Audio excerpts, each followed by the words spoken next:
The motorcade still riding along on the right. Nathan up next. He's in Watertown, New York. Democrats line high. First of all, happy Martin Luther King Day, a day that was enshrined because of the history of progress in this country that I believe is coming to a halt. I wanted to address a gentleman on the Republican line that said earlier that the founding fathers would be proud, which I don't understand where they get that, because they're fighting a world superpower instead of bowing down and letting billionaires run their administration. I fear the progress of this country, but I hope him the best because of the position. But I guess that's all I have to say. God bless America, and hopefully the next 4 years aren't as scary as everyone thinks they're going to be. Jacob joins us from Ohio, Independent Line. Yeah, I just wanted to say, earlier I heard someone say that they didn't like that there were priests and religious people. I actually think that's the best part of all this. Catholicism is true. Pope Francis will take over the country. Very based, very epic. I wish I could have voted for Trump, but, sadly he wasn't Catholic enough for me. Maybe the candidate next time will be, although I do appreciate all the Catholic stuff that is present at this inauguration. That is Jacob joining us from Ohio. Just to show you a headline from the Associated Press from earlier today on this inauguration day, it was Pope Francis making comments about the president-elect, particularly his plans for mass deportation of immigrants, saying that he called it a disgrace as he weighed in on the incoming U.S. president's pledges nearly a decade after calling him, quote, not Christian for wanting to build a wall along the U.S.-Mexican border. Francis made the comments during an appearance at an official telegram, or made an appearance on a podcast, I believe. So that's just a story from the Associated Press. Let's go back to John McCardle. Pedro, a minute or two before Donald Trump gets up here to Capitol Hill and will arrive at the United States Capitol, I wanted to show viewers what the program looks like on the seats in the rotunda where all the members are gathering. The Twitter image of that program, one of those programs today, laying out the musical prelude from the University of Nebraska-Lincoln, combined choruses, the call to order. We'll hear, of course, the swearing in of the vice president and the president. There'll be more musical accompaniments. The Battle Hymn of the Republic will be played. It's going to be quite a ceremony here in just a few minutes. Of course, the president will end with his inaugural address, and some excerpts of the inaugural address already being released. The president will say, in part, I return to the presidency confident and optimistic that we are at the start of a thrilling new era of national success. A tide of change is sweeping the country. Rachel Scott of ABC News tweeting out some of the snippets of that inaugural address. One more tweet for you. This from Mike Pence, noting that he is going to attend the inauguration of the president, saying this is a day when every American does well to celebrate our democracy and the peaceful transfer of power under the Constitution of the United States. And then, Pedro, you showed Vivek Ramaswamy in the rotunda there, the co-leader of DOJ, though not expected to be at the Department of Government Efficiency for too much longer. At least that's the reporting this morning. This is the headline from Politico, noting that Ramaswamy is set to leave DOJ, and it's CBS News noting that he's expected to soon step away from the task force. He intends to announce a campaign for Ohio governor as soon as the end of January, according to multiple sources and multiple outlets reporting that Vivek Ramaswamy, 39 years old, he will be in attendance today at the Capitol Rotunda. And that is what I have for now, and thank you for taking my call. The motorcade rolling on towards the U.S. Capitol. That car you see containing the president and the president-elect as they make their way. Someone who's been out and about today, Tammy Thuringer, talking with people. Tammy, hello. Here we go. Hi, Pedro. Still cold out here. We're making our way around. The crowd to get into the arena is on the other block from here, but we found another line of people. They're just trying to get in to part of the city that is sectioned off. You've probably seen those images of the black fencing around the city. There's more of it here. But Josh is a resident of D.C. He's trying to get back into a city. Josh, how did you end up on this side of the fence today? We tried to walk and go through the inauguration, but that was completely filled, and so we just tried to get back to the apartment, but so many streets were blocked off and fenced off that we found our way into this line to just cross over to get to the street that we need to get to, and so that's how we got here today. And once you get on the other side, what's your plan? We're gonna go get a drink, gonna go find a bar, get a drink, and then head back to the crib and just kind of defrost and get a little bit of the warmth back in our bones. And you said that you had left your house this morning at 6:30, hoping to get into the arena. Why did you want to go to the inauguration? Stay warm. It's cold out here, so that's my number one advice for him. And two, this might be a little personal, but try to work on bringing down some of the prices that we have going on in our economy right now. Groceries are expensive, rent is expensive, and I don't know what his exact economic plans are, but if he can do something with the policy in order to kind of help bring down the prices of things so that people can go back to being able to afford a full cart of groceries, that will be something I think he needs to focus on and work on. Josh, thank you so much. Of course, thank you. Appreciate it. The Capital One Arena is. That's where people are lining up to become part of that watch party. You saw it last night if you watched the president at that rally, the pre-inauguration rally. That's where a lot of people are hanging out. Previously saw former President Bill Clinton and former First Lady Hillary Rodham Clinton and former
Hello， 大家好啊！继续我们来关注到，在华尔街论坛中，我们今天会有很大的篇幅啊，涵盖到4年一度的这个美国总统的就职典礼。那么在刚才的直播中啊，是稍微有点混乱，那是因为啊，我们在后台测试一个这个实时翻译系统。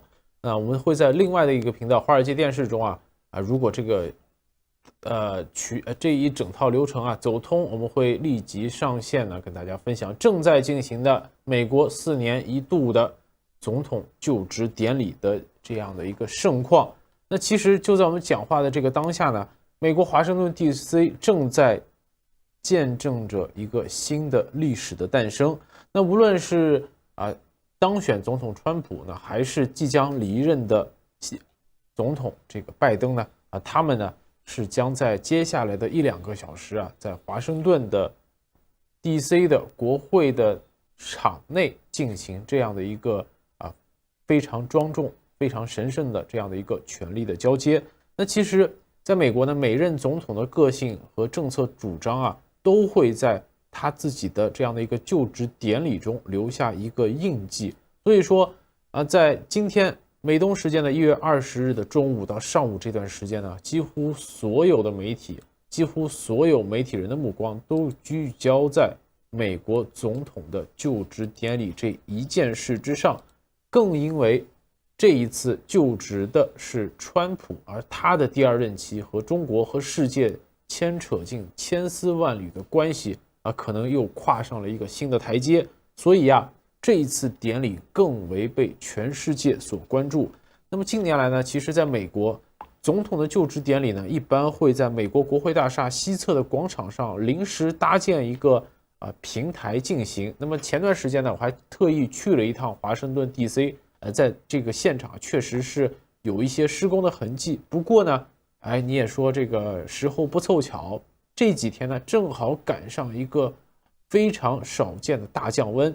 在今年，由于天气预报显示这几天的极低气温，那么川普的这场就职典礼呢是非常少见的被转移至了室内进行，被转移至美国国会大厦的圆形大厅内举行。那么根据美国宪法，新总统的这样的一个就职日期呢是每4年的1月20日中午12时进行如果这一天是星期天，那就会把这样的一个宣誓仪式排到下一个工作日进行。而仪式的核心部分，那是由美国最高法院的首席大法官罗伯茨主持。川普会在仪式中宣誓效忠，而宣誓的内容这一句话简单而又非常的神圣。这一句话就是我庄严宣誓，我将忠实履行美国总统的职务我将尽最大的努力捍卫、保卫并保护美国的宪法。那么在国会大厦圆形大厅内宣誓时呢，典礼会先从圣约翰教堂，这样是位于华盛顿 DC 的拉菲特广场开始，这是一个宗教服务。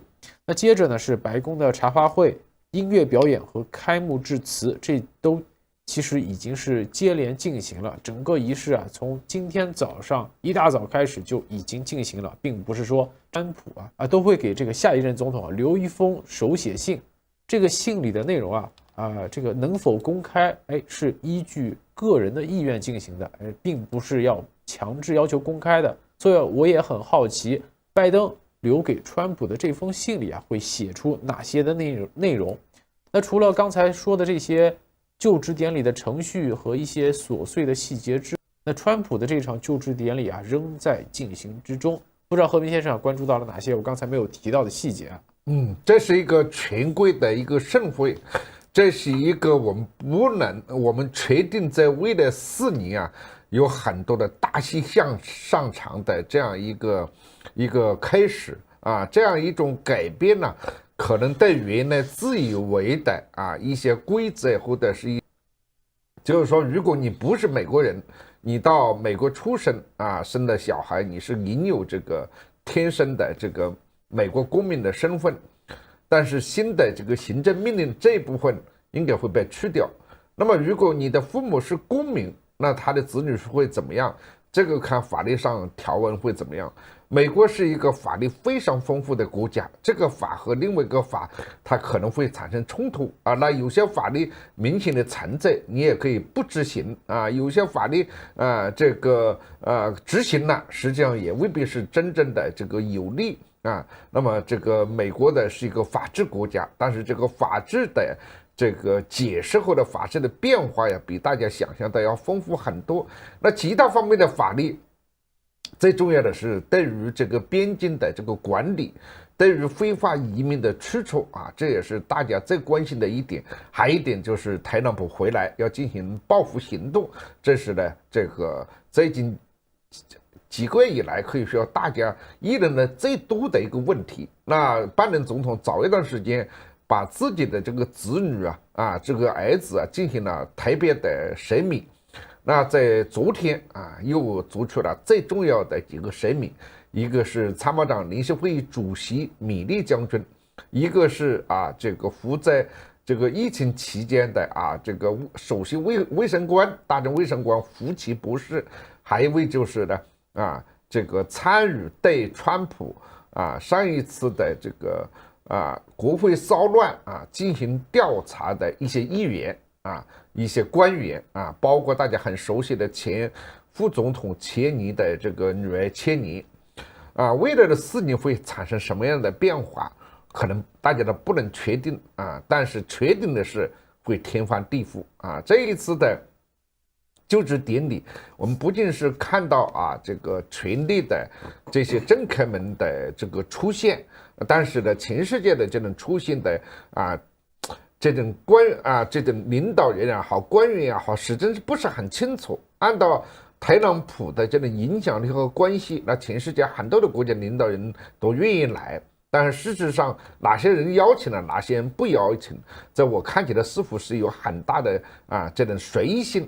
但是你就算是来了，如果你的级别比较低与重要的这个人物就是这个特朗普的这个幼子，大家未来会在很多的场景上，无论是政治的经济的一些场景都会出现他应该是特朗普家族现在最耀眼的一个人物上一届是伊万卡，这一次是小川普一个完全不同的时代开始了。那在华尔街论坛直播中想跟大家分享的一些话题，